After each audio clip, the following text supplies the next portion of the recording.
The next song that I want to talk about is Dance at a Volcano.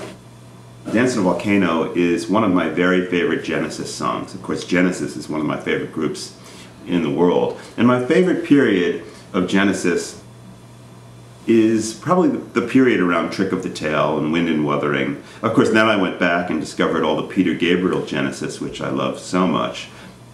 But if I had to choose, which, in this case I had to, I would go back to an album like Trick of the Tail, which was so influential in my life. That whole harmonic concept that Tony Banks was so gifted with had such a big inspiration to me, where Keith Emerson showed me the suspended chords, that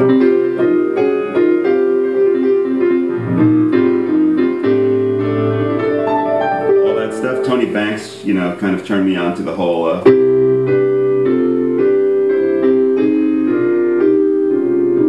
changing up, just having a major chord, triad, and moving the triad without changing the bass.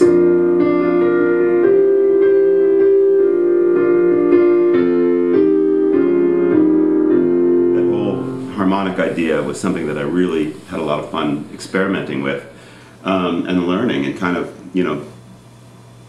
digesting and then bringing my own voice to. So Dance on a Volcano is the song that I can kind of point to as being the one that, I would listen to over and over and over again.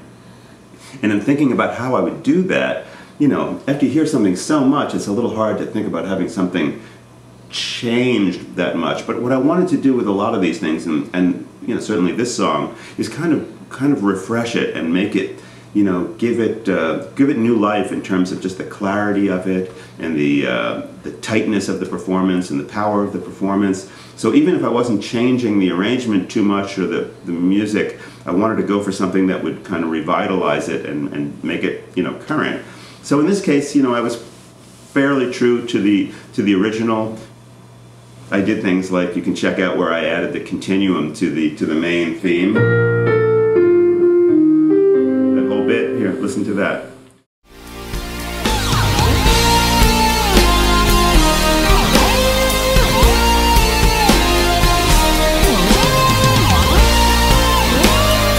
This is the continuum that's on the top, sliding and playing the whole melody.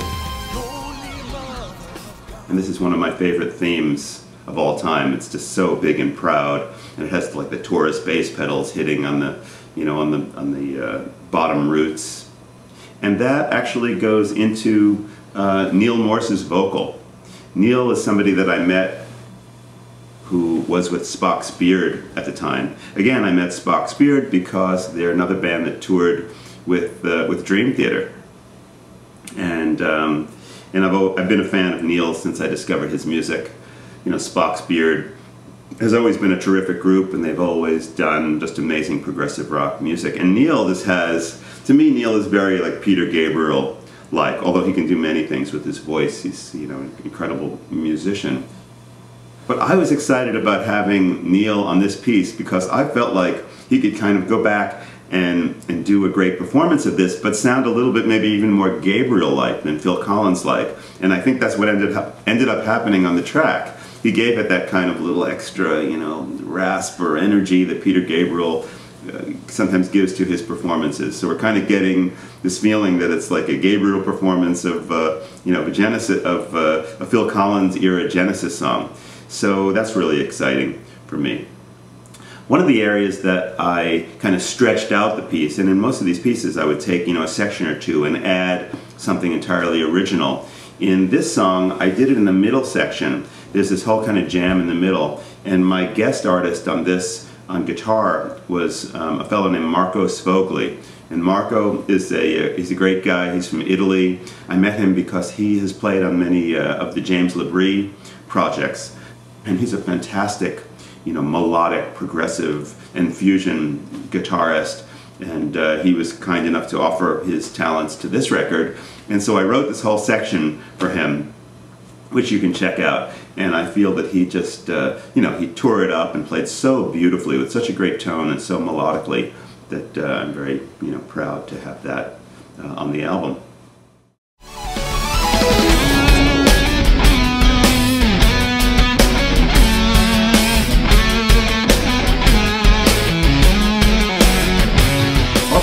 used my Roland V-Synth quite a lot on this album. And the V-Synth is a great instrument because it'll make like realistic sounds, but that's not really the magic of it.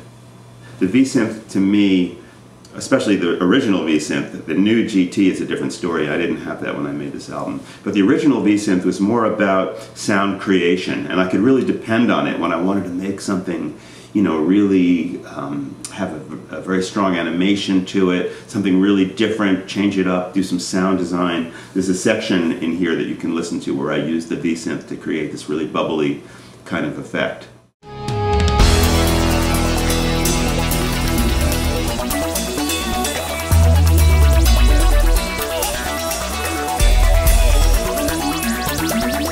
So, you know, between doing this kind of, you know, synthesizer animated orchestration and adding the continuum leads and adding the middle section, which is kind of a new section, that's how I lent my, you know, my voice to Dance on a Volcano.